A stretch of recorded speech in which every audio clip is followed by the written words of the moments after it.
que nous prions pour le message de ce matin. Je te loue parce que je sais que ton esprit est avec nous et c'est lui qui sera en train de nous enseigner au travers de ta voix. Oui, Seigneur, que ton nom soit béni, que ton nom soit glorifié au nom de Jésus de Nazareth. Amen. Amen. Acclame le Seigneur.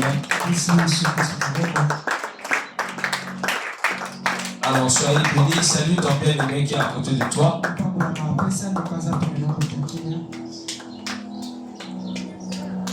Dis bonjour à ton frère, à ta soeur. Moi, je suis très content ce matin. Malgré les réalités que nous traversons. Je sais que c'est juste la saison, ça finira par passer. Veuillez vous asseoir dans sa sainte présence. Alors, il m'a été demandé par le Saint-Esprit de nous parler au sujet d'un thème que j'ai intitulé « Chercher premièrement le royaume de Dieu et sa justice ». Chercher premièrement le royaume de Dieu et sa justice.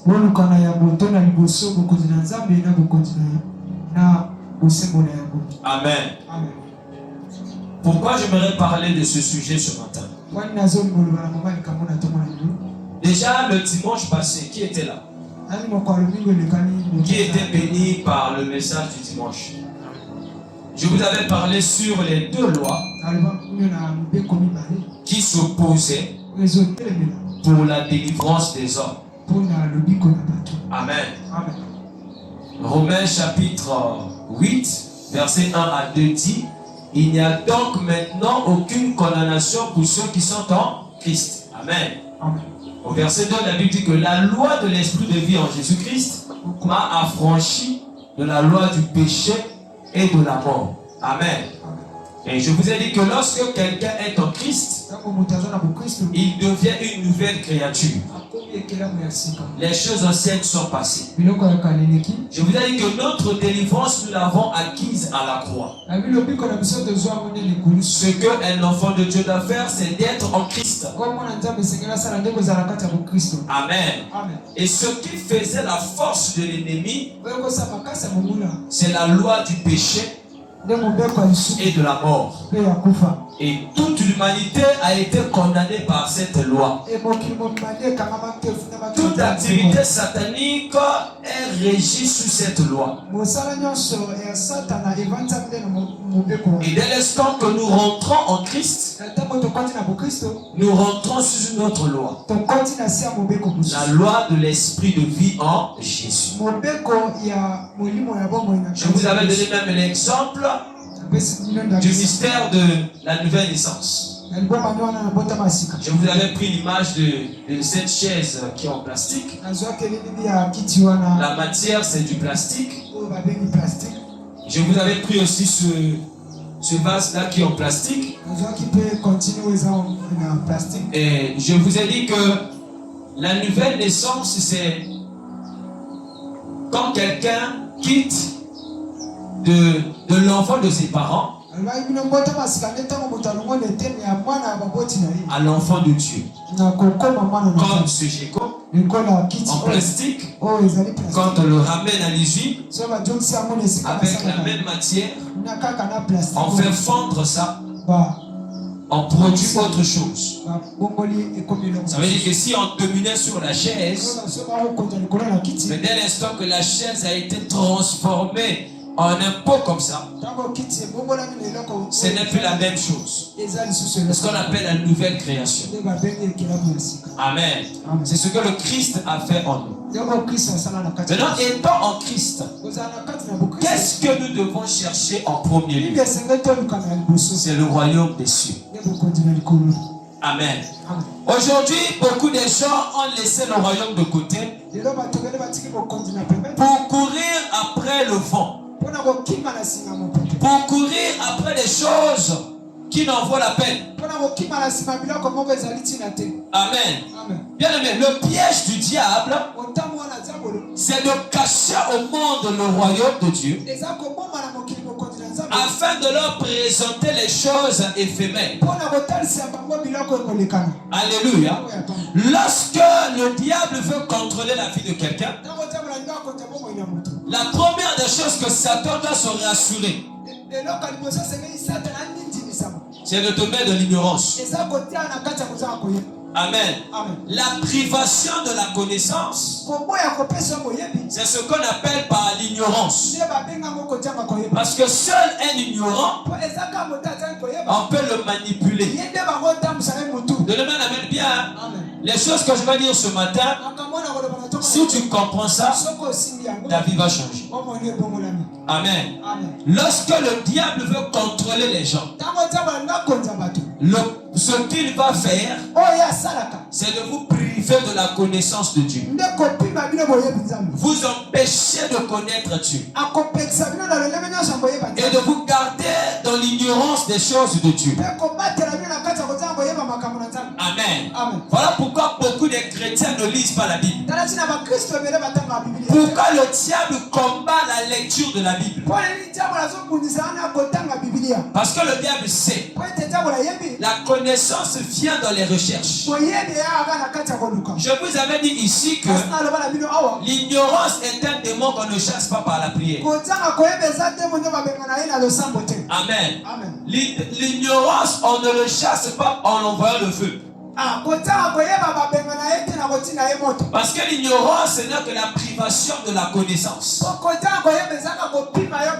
Et pour acquérir une connaissance, il faut aller à la recherche. Amen.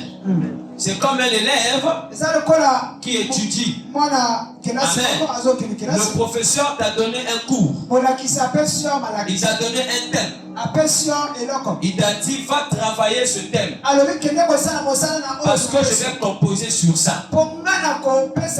Alors toi, en tant qu'un bon étudiant, qu'est-ce que tu es censé faire? Tu dois aller faire des recherches sur ce thème pour acquérir la connaissance liée à ce thème. Est-ce que je parle à quelqu'un? Amen. Et le monde aujourd'hui est dominé que par deux types de connaissances. Il y a la connaissance humaine. Amen. Et la connaissance divine. Jacques chapitre 3 verset 15 nous parle de deux types de sagesse. Il dit qu'il y a une sagesse qui vient d'en haut et une sagesse qui est charnelle, terrestre et diabolique. Et cette sagesse-là empêche les hommes à pénétrer dans le royaume de Dieu. La sagesse qui est charnelle, c'est toute forme de connaissance qui prend la science humaine et la met au centre de l'homme. Je répète, la sagesse qui est charnelle, c'est la sagesse humaine. La sagesse qui provient de l'homme. La sagesse qui vient des efforts humains. Et c'est cette sagesse-là qui a créé la science des hommes.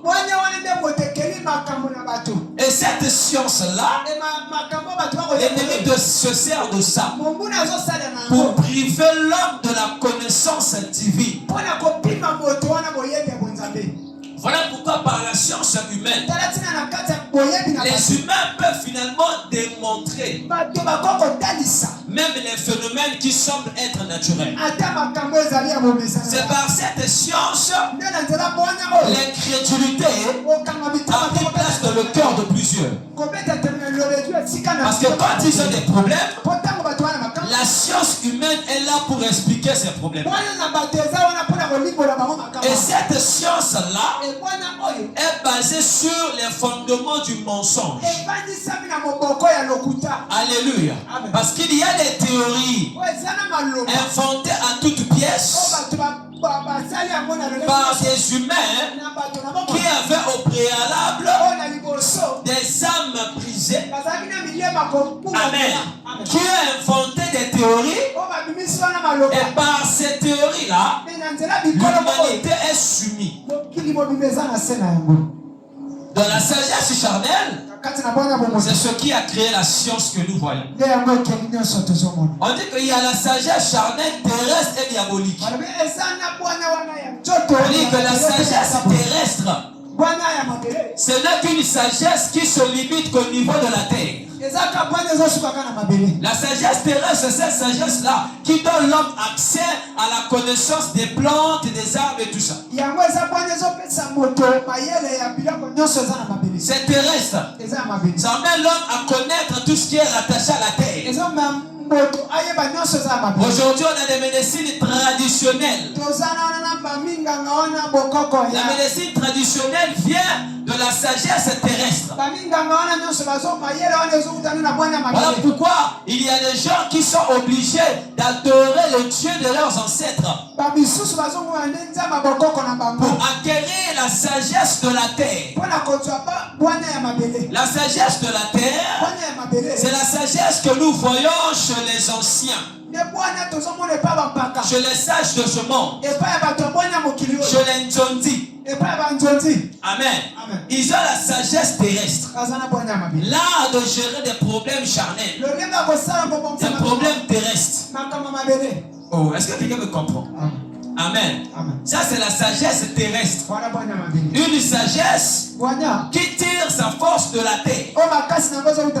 Parce que la terre est un Dieu. Amen. La terre que vous voyez, la terre est une divinité. Il y a des gens en adorant seulement la terre, ils rentrent en contact avec des puissances de la terre. Et les puissances terrestres leur donnent des inspirations. Voilà pourquoi vous remarquerez surtout dans notre culture africaine, lorsqu'il y a des pourparlers, quand les Njondi sont là, ils tiennent le balai. Ce balai-là, c'est ça qui leur donne le pouvoir. Amen. Et lorsqu'ils parlent avec le balai, vous remarquerez, ils ont tendance à taper le sol. Qui a déjà assisté à ça? Le Seigneur m'avait enseigné ça lorsque j'avais perdu mon cadet.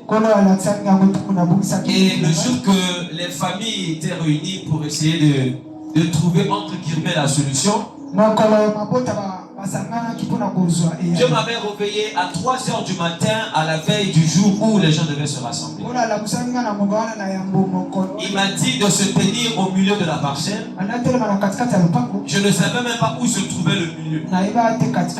Et quand je suis sorti de mon studio, je regardais la cour. Le Saint-Esprit m'a dit, mets-toi là. Et là où il m'avait montré, il y avait comme un tas de pierres. Amen. Il m'a dit, tu te mets ici. Parce que demain, quand les gens vont se réunir, les sages là se vont s'asseoir là où tu es. Alléluia. Bien aimé, la vie est spirituelle. Dieu m'a dit, intercède là. Parce qu'ils ne seront pas seulement en train de parler sur les choses qui viennent de se passer. Il y aura encore un autre type de mort qui se passera là. Il y aura un contrat qui sera signé là. Voilà pourquoi vous remarquerez dans certaines familles, chaque saison, quand vous arrivez à ce moment-là, il y a quelqu'un qui doit mourir. Parce que tout se passe pendant les pourparlers. Amen. Et je me suis mis à genoux à cet endroit et j'ai commencé à prier. J'ai prié, j'ai tout annulé. Bien aimé, le lendemain, quand ces gens sont arrivés, j'étais curieux de voir que les Njondi, ils sont venus se mettre juste là où moi j'ai prié la nuit. Juste là. Alors là, moi j'étais à genoux. C'est là où ils ont mis leur chaise. Le Saint-Esprit m'a dit, tu as vu? Amen. Alors pendant qu'il parlait, je remarquais le signe là. Il prenait un balai, il tapait contre le sol et il parlait. Quand il finit, il tape le balai sur la cuisse, il dépose entre ses jambes. Tout ce qu'il faisait là, le Saint-Esprit expliquait ce que ça voulait dire. Sur le plan spirituel, ils étaient en contact avec les forces de la terre. Et c'est ces forces terrestres-là qui communiquent l'inspiration de résoudre ces problèmes terrestres et charnels. La troisième dimension de la même sagesse qui est charnelle, on dit que c'est maintenant diabolique. La sagesse là est d'abord charnelle, terrestre, ensuite diabolique. Vous remarquerez qu'on a mis le diable à la dernière position. Pourquoi la sagesse maintenant est diabolique? C'est diabolique parce que Satan se sert de la sagesse charnelle et terrestre pour empêcher les gens à la sagesse divine. Amen.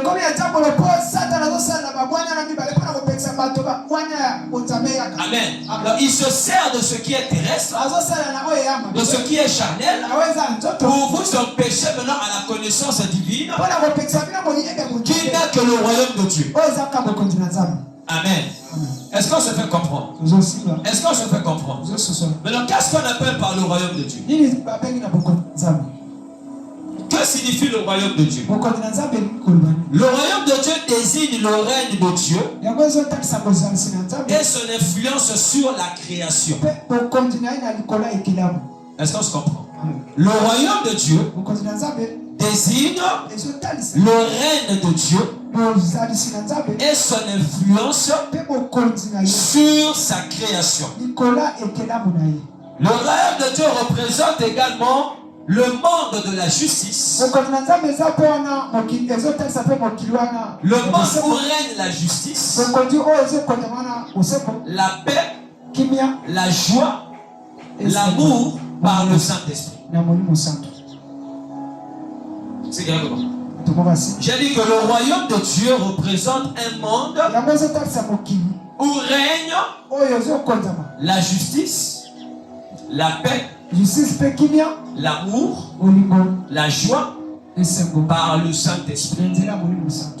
C'est ce qu'on appelle le royaume de Dieu. Et c'est ce que la Bible demande à ce que nous cherchons premièrement. Et vous savez que l'expression premièrement, c'est-à-dire c'est ce qui doit passer en avant. Avant toute chose, avant que tu penses à autre chose, tu dois d'abord penser au royaume, au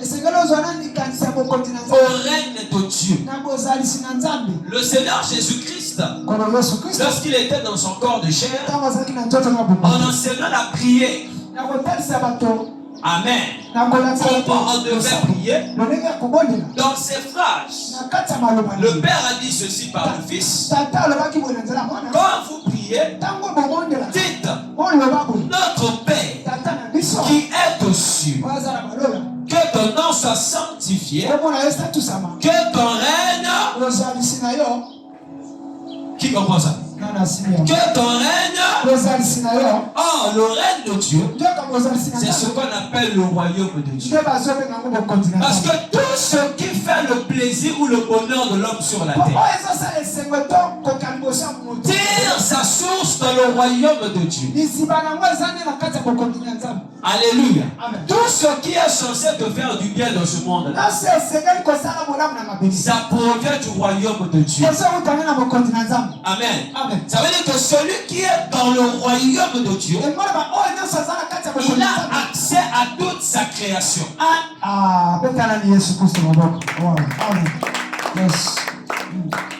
Je le répète encore.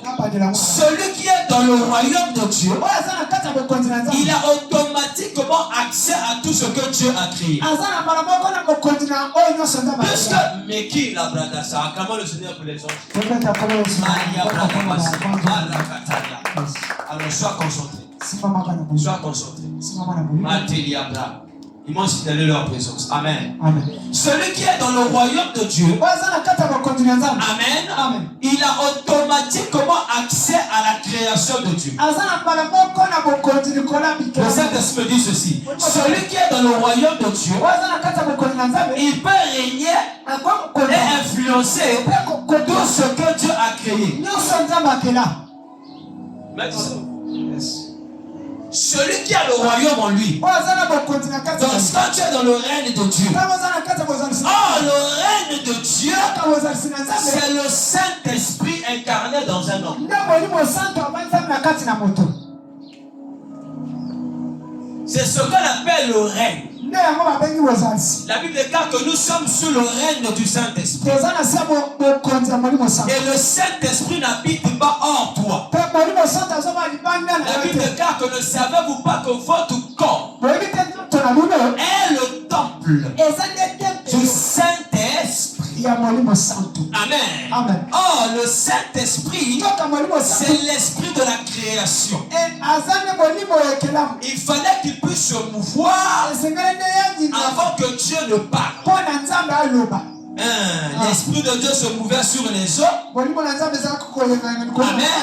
Et Dieu a dit que la lumière, ça veut dire que ne peut que créer celui qui a le règne de Dieu.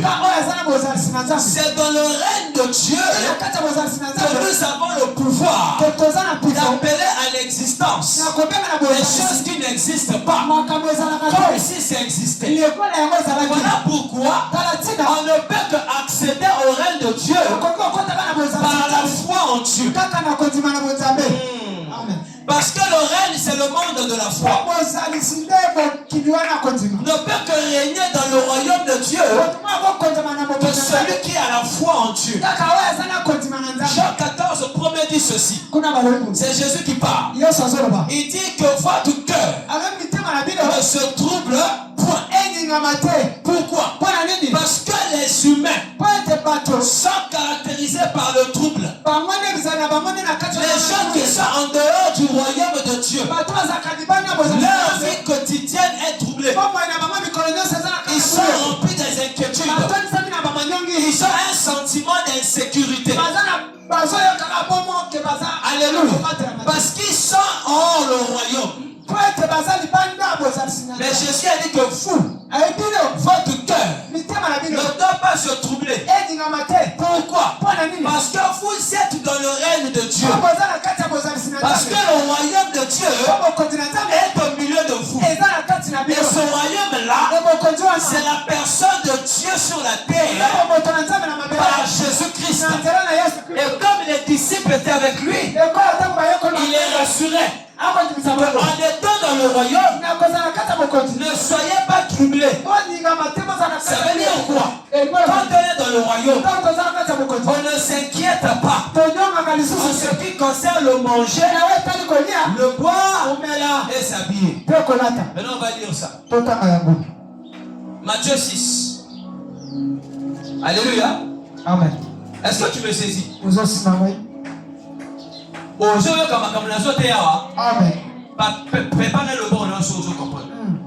Les choses que je dis ici,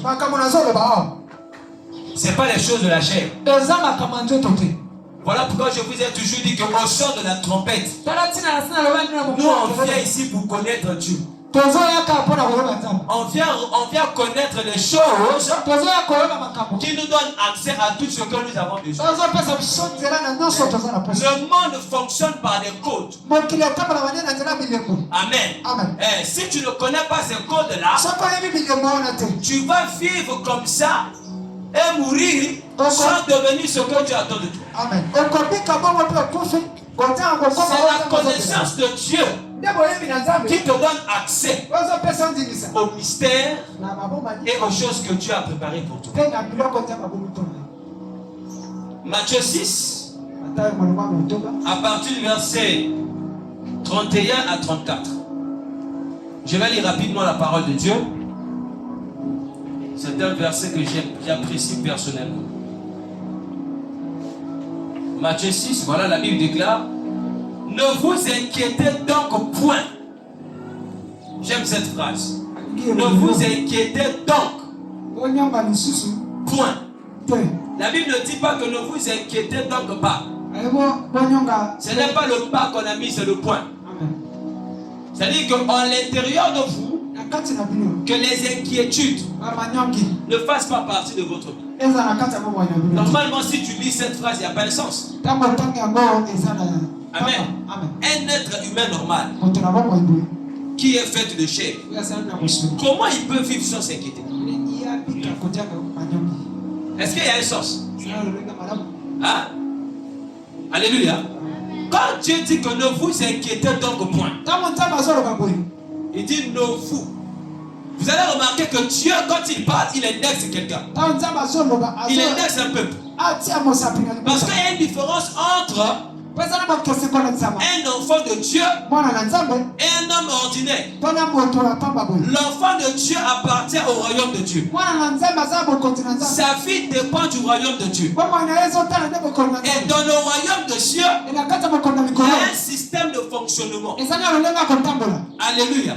Là-bas, il y a une mentalité. Il y a un style de vie qui est contraire à tout le monde. Voilà pourquoi ici, je vous dis toujours.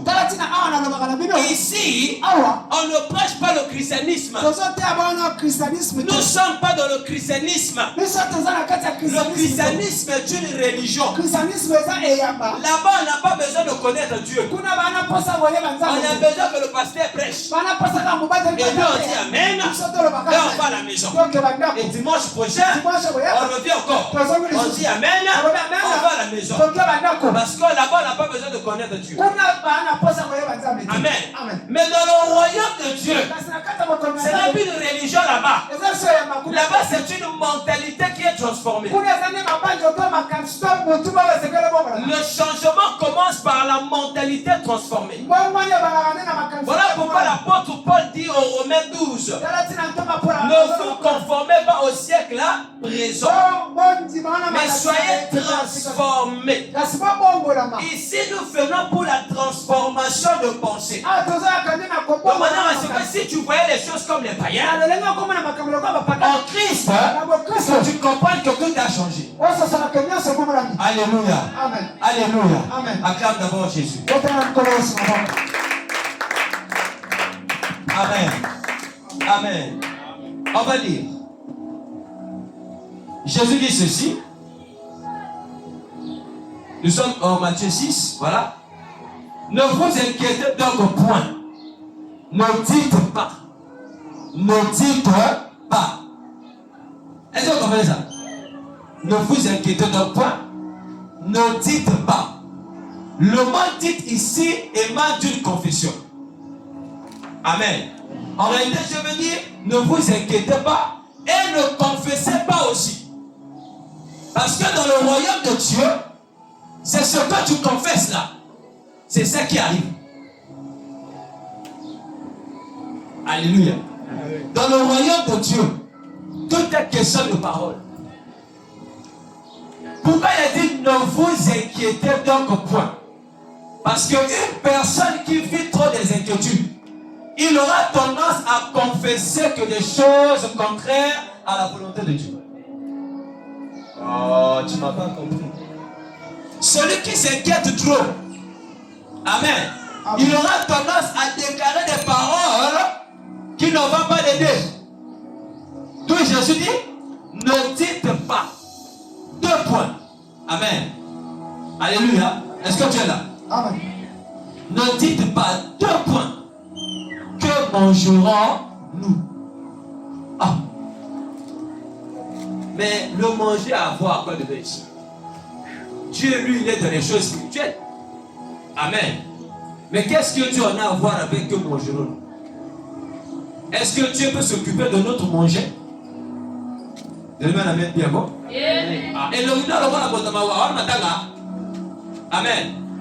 Que mangerons-nous? Pourquoi il commence par le manger? Parce que le corps aime manger. Pour le manger, les gens sont prêts à tout. Pour le manger, les gens sont prêts à abandonner le Seigneur. Vous ne voyez pas ça? Mais là, vous allez vous rendre compte qu'en réalité, il ne parle pas que du manger. Il est en train de parler de l'ensemble de quelque chose. Il dit ceci. Que mangerons-nous? Que boirons-nous? De quoi serons-nous vêtus? Prenez-moi cet enfant-là. Quand je prêche, je n'aime pas ça. Amen. Alléluia. Alléluia. Alléluia. Voilà. Il dit que mangerons-nous? Amen. il y a 3 choses qu'on a citées. Soyez sensibles quand vous lisez. Amen. 1. Que mangerons-nous? 2. Que boirons-nous? 3. Hein? 3 c'est quoi? De quoi serons-nous vêtus? Le manger, le boire, s'habiller. Alors, vous allez voir quelque chose que Jésus va dire ici qui est très très très scandaleux. Moi-même quand j'ai lu ça, j'ai dit Seigneur, est-ce que tu es sérieux?